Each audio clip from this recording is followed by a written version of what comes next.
प्यारे बच्चों, आप स्क्रीन पर देख ही रहे हो हमारी ई कक्षा में आज एक बार पुनः आपका स्वागत है। हम पढ़ रहे हैं मैथिली शरण गुप्त विरचित साकेत नामक महाकाव्य के नवम सर्ग, जो लक्ष्मण की पत्नी उर्मिला के विरह वेदना के विषय में उनकी जो मनोभाव हैं और उनकी विरह व्याकुलता के जो अनुभव रहे हैं उनको मैथिली शरण गुप्त जी ने निबद्ध किया है। तो पहला पद हमने, ये पद शैली है, सूरदास और तुलसीदास जी या मीराबाई भक्तिकालीन पद शैली को इन्होंने खड़ी बोली हिंदी परिनिष्ठित हिंदी में पुनः लिखा है।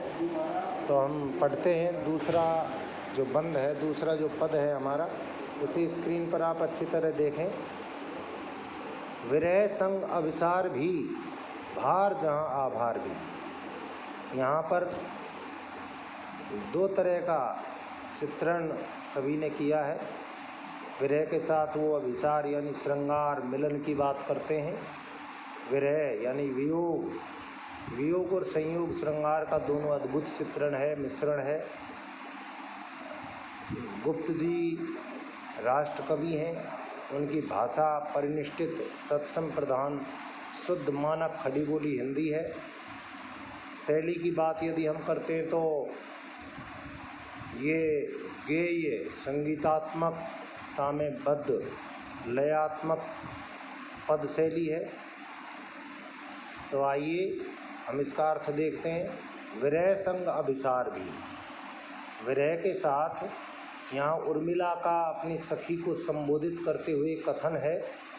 विरह के साथ साथ हे सखी, मैं अभिसार यानी श्रृंगार संयोग की प्रतीति भी कर रही हूँ। भार जहाँ आभार भी, जहाँ प्रिय वियोग, लक्ष्मण के वियोग से जीवन भार सा महसूस हो रहा है, वहीं दूसरी ओर क्योंकि ये वेदना है, विरह है, उसमें प्रियतम की स्मृतियों का प्रस्फुटन होता है, स्मृतियाँ जागृत होती हैं और प्रिय मिलन का सुख का अनुभव मानस पटल पर होता है। इसलिए ये एक आभार भी है इस वेदना का। तो दोनों ही बातें हैं, विरह संग अभिसार भी, भार जहाँ आभार भी। जीवन जहाँ, जगजीवन जहाँ भार जैसा लगता है, वहीं वेदना में और इस वियोग में प्रिय स्मृतियों की मधुरता जो है वो आनंदित करती है। इसलिए इस वेदना को आभार भी मैं व्यक्त करती हूँ। उर्मिला आगे क्या कहती है, देखिए ध्यान से। मैं पिंजड़े में पड़ी हूँ किंतु खुला है द्वार भी। मैं इस घर रूपी पिंजरे में पड़ी हुई हूँ। यहाँ शरीर का रूपक भी पिंजरा हम दे सकते हैं, और किंतु खुला है द्वार भी, लेकिन जैसे घर का द्वार खुला हो यानी प्रियतम का आने का संकेत यहाँ स्मृतियों के माध्यम से उर्मिला जी देती हैं कि जो ये घर रूपी पिंजड़ा है, इसमें मैं पड़ी हुई हूँ, बंद हूँ। प्रियतम श्री राम के साथ वन को चले गए हैं, लेकिन आज भी उनके आने की प्रतीक्षा में ये द्वार खुला हुआ है। यहाँ इस पंक्ति में उर्मिला की प्रतीक्षा का और प्रिय मिलन की अभिलाषा का अति उत्कंठा से वर्णन है, चित्रण है। काल कठिन क्यों न हो किंतु है मेरे लिए उदार भी।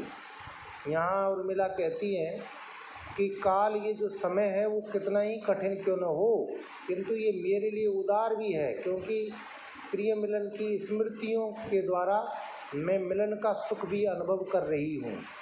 जहाँ विरह ने गार दिया है किया वहाँ उपकार भी। और इस विरह ने, जहाँ गार का अर्थ होता है गलाना, नष्ट करना, जहाँ विरह ने मुझे नष्ट किया है, वहीं दूसरी ओर एक उपकार भी किया है। प्रिय तम से मिलने की जो स्मृतियाँ आ रही हैं, उनसे मुझ पर बड़ा भारी उपकार भी हुआ है, जो आभार के अर्थ में आया था। सुध बुध हर ली किंतु दिया है काल ज्ञान विचार भी। इसने, इस विरह ने, इस वेदना ने, इस वियोग ने मेरी संपूर्ण सुध बुध का हरण कर लिया है, किंतु मुझे काल ज्ञान विचार भी, लौकिक समय के ज्ञान का विचार भी मुझे प्रदान किया है। अर्थात मैं लोक ज्ञान भी सीखी हूँ, और इससे रहन सहन का तरीका भी मुझे आया है। यानी प्रियतम के बिना मुझे समय का बहुत कुछ ज्ञान हुआ है, किस प्रकार व्यक्ति का खराब समय आता है, बुरा समय आता है और उसको किस तरह से निकाला जाता है। जना दिया है उसने मुझको जनजीवन है भार भी, और इस वियोग व्यथा ने मुझे ये भी संकेत दे दिया है, ये भी जना दिया है का अर्थ होता है बता दिया है, समझा दिया है कि ये जो जनजीवन है, जो मेरा बिना प्रियतम के जो रहना है, ये एक भार स्वरूप भी है। और मरण, यहाँ प्रश्नवाचक चिन्ह है, देखिए, वह बन जाता है कभी ही एक हार भी।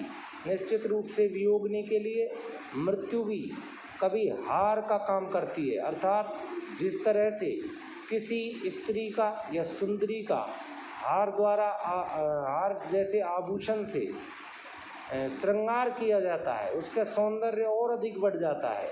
इसी तरह यदि प्रियतम के विरह में सच्ची विरहिणी प्राण त्याग भी देती है तो निश्चित रूप से वो उसके जीवन की शोभा का कार्य करता है। जाना मैंने इस उर में थी ज्वाला भी जलधार भी, और मैंने ये विरह से जाना कि इस जीवन में इस उर का अर्थ है यहाँ पर हृदय, इस मेरे हृदय में विरह की जहाँ एक ओर ज्वाला थी वहीं दूसरी ओर जलधार भी। जलधार का अर्थ है प्रेम, दया, करुणा, ममता आदि जो मानवीय जीवन मूल्य हैं वो कवि ने यहाँ जलधार के रूप में प्रतीकित किए हैं। तो जाना मैंने उस उर में थी ज्वाला भी जलधार भी, उस मेरे हृदय में ज्वाला भी थी, विरह की वियोग की अग्नि जल रही थी, प्रिय मिलन की आग थी, वहीं दूसरी ओर ये मानवीय जीवन मूल्य जो विकसित हुए इस विरह में वो एक जलधार का यानी शीतलता का काम भी कर रहे थे। प्रिय ही नहीं यहाँ मैं भी थी और एक संसार भी, यहाँ प्रिय ही नहीं थे, इस वियोग में केवल प्रिय नहीं थे का अर्थ यहाँ पर है से लेना पड़ेगा, क्योंकि प्रियतम की स्मृतियों के रूप में प्रियतम लक्ष्मण यहाँ मौजूद थे और एक संसार भी, और एक प्रकार का एक अलग संसार भी यहाँ बन रहा था। यानी वियोग में स्मृतियों का एक मधुर संसार जो है उर्मिला जी कल्पित करती हैं और उससे एक सुख का अनुभव करती हैं। उसी बात को इस पंक्ति में अभिव्यंजित किया गया है। तो प्यारे विद्यार्थियों, निश्चित रूप से मैं आशा करता हूँ कि इस पद का अर्थ आपने हृदयंगम कर लिया होगा। पुनः पुनः आप इस वीडियो को बार बार देखें जिससे हमारी मेहनत भी सार्थक हो। कॉलेज के सभी गुरुजन और विद्वत प्रोफेसर साहिबान सभी इसको ई टेक्नोलॉजी को प्रयोग में लेकर के वीडियो डाल रहे हैं। गवर्नमेंट कॉलेज तिजारा के नाम से आप यूट्यूब चैनल सर्च करें और वहाँ किसी भी विषय को पढ़ने का आनंद आप लेते रहें। तो आज ये पहला पद आपको हमने ई माध्यम से समझाया। अब आप देखेंगे कि एक विरहिणी के लिए वर्षा काल का योग बहुत ही महत्वपूर्ण है। आप ये अच्छी तरह जानते हैं कि जो दूसरा पद है ये वर्षा काल का पद है। वर्षा काल में यानी वियोग में जो मनोअवस्थाएं, जो मनोदशाएं क्षुब्ध करती हैं, दुखी करती हैं, पीड़ित करती हैं, कौन सी, जो संयोग में सुखकारी होती हैं। यहाँ पर एक पद है दरसो परसो घन वर्षो, सरसो जीर्ण शीर्ण जगती के तुम नवयौवन वर्षो, दरसो परसो घन वर्षो। दरसो को मतलब हे घन, हे बादल। यहाँ विरहिणी उर्मिला अपने प्रियतम लक्ष्मण के विरह में बादलों से बरसने की, सरसने की, आनंदित करने की कामना व्यक्त करती हैं और वो बादलों को संबोधित करते हुए कहती हैं। आप साहित्य के विद्यार्थी हो, ये अच्छी तरह समझते हो कि निश्चित रूप से हमारे साहित्य में विरह काल में बादलों का, बारिश का, सावन का बहुत ही महत्व रहा है, क्योंकि ये सारे सुखकारी उपादान जैसे संयोग में जितने सुखकारी और आह्लादकारी होते हैं, वियोग में ये उतने ही उद्दीपनकारी होते हैं। तो निश्चित रूप से वियोग में कवि ने इनका वर्णन करके कवि ये उर्मिला की विरह व्यंजना को तीव्रता प्रदान की है। दर्शो परसो घन बरसो, हे घन हे बादल हे मेघ पहले दर्शन दो, यानी आप आइए, और परसो यानी इस पृथ्वी का स्पर्श करो, यानी कि आप बरसिए। बरसात की कामना यहाँ की गई है। और ये महीना बारिश का चल ही रहा है। इस समय आप इस पद को पढ़ेंगे तो निश्चित रूप से आपके हृदय भी निश्चित रूप से सिंचित होंगे। सरसो जीर्ण शीर्ण जगती के तुम नवयौवन वर्षो, और हे जीर्ण शीर्ण यानी कि रूखी सूखी शुष्क पड़ी हुई इस जगती संसार के तुम नवयौवन के रूप में, यानी जिस तरह नवयौवन स्फूर्ति और आनंददायक होता है, उसी तरह सरस करके आनंदित करके सबको बरसिए। यहाँ कामना की है मेघ से बरसने की, आनंदित करने की, नवयौवन की तरह उत्साहित और उमंगित करने की। घुमड़ उठो आषाढ़ उमड़ कर पावन सावन वर्षो, तो आषाढ़ सावन भादों आश्विन ये 4 महीने हमारी संस्कृति में बारिश के महीने हैं, बरसात के महीने हैं। तो इनमें कामना की है कवि ने उर्मिला के माध्यम से। घुमड़ उठो आषाढ़, हे आषाढ़ के बादलों हे मेघों, आप घुमड़ करके आइए, उमड़ करके आइए। पावन सावन वर्षो, ये पावन सावन आप बरसिए। सावन को पवित्र करने वाले बादलों, तुम निश्चित रूप से बरसात करो और विरह वियोगिनी के संतप्त हृदय को अपने इस जल से शीतल करो, पावन करो, और सावन को भी पवित्र करो। सावन का महीना पवित्र माना जाता है, वो इसीलिए क्योंकि बरसात के मौसम में सभी प्रकार की जो प्रदूषण है, जो गंदगियां हैं, वो दूर होती हैं। भाद्र भद्र, भद्र का अर्थ होता है कल्याणकारी, हे कल्याणकारी भादों आश्विन के चित्रित हस्ती। आपने देखा होगा कि आश्विन महीने के आते आते बादल कहीं कहीं नज़र आते, वो हाथियों के झुंड जैसे नज़र आते। तो यहाँ कवि ने एक कल्पना की है बड़ी विचित्र प्रकार की, संभवतः मेरे पढ़ने में पहली कल्पना चित्रित हस्ती है। हाथी जैसे चित्र लिखित दिखाई देते हैं, हाथी के चित्र जैसे। अश्विन के बादलों स्वाति घन बरसो, और हे स्वाति नक्षत्र के बादलों बरसो, यानी कि चातक की प्यास को केवल स्वाति नक्षत्र के बादल ही बुझाते हैं। तो यहाँ कवि कामना करता है कि चातक साहित्य में प्रियतम प्रिय के प्रतीक हैं, प्रेम के प्रतीक हैं। तो प्रेम को आनंदित करने के लिए हे बादलों आप बरसो। सृष्टि दृष्टि के अंजन रंजन, सृष्टि रूपी यहाँ रूपक अलंकार का बहुत ही सुंदर विवेचन किया है। और रूपक भी सांग रूपक है, क्योंकि अंजन में भी रंजन का आरोप है, सृष्टि में दृष्टि का आरोप है। तद्रूपकम अभेदो, ये उपमान उपमेयो जैसा लक्षण में बताया है, जहाँ उपमेय पर उपमान का अभेद आरोप हो वहाँ रूपक अलंकार होता है। तो सृष्टि दृष्टि है, सृष्टि रूपी दृष्टि यानी देखना, आँखों के अंजन, अंजन रूपी रंजन यानी आह्लादकारी आनंदकारी अंजन। जिस प्रकार नेत्रों में अंजन लगने से नेत्र निर्मल हो जाते हैं, वैसे ही सृष्टि पर बरसात होने से, बादलों के बरसने से, पानी बरसने से ये सृष्टि की कलुषता और सारे संताप दूर हो जाते हैं। ताप विभंजन, कितना सुंदर प्रयोग किया है विभंजन शब्द का, कि ताप को विभंजन यानी नष्ट करने वाला, ताप को समन करने वाले हे बादलों तुम बरसो। व्यग्र उदग्र जगत जननी के अई अग्रस्तन बरसो, हे व्यग्र उदग्र का अर्थ है व्यथित व्याकुल बेचैन जगत जननी के, इस जगत रूपी जननी यानी पृथ्वी माता जो व्याकुल बेचैन रहती है, ग्रीष्म के 4 महीनों से जो संतप्त रहती है। अरे ओ अग्र स्तन, हे इस धरती माता के उन्नत स्तनों, स्तन यहाँ पर बादल को स्तन का रूप दिया है। तो बरसो, निश्चित रूप से आप बरसात कीजिए। गत सुकाल के प्रत्यावर्तन, हे शिखिनर्तन बरसो। आप शब्दों पर ध्यान देंगे, मैं अर्थ बता रहा हूँ। प्रत्यावर्तन का मतलब है लौटना। गत सुकाल यानी कि बीते हुए अच्छे समय, यानी बादल जब बरसते हैं और बारिश जब होती है तो आपको ये सबको पता है कि निश्चित रूप से वो सुकाल का समय है।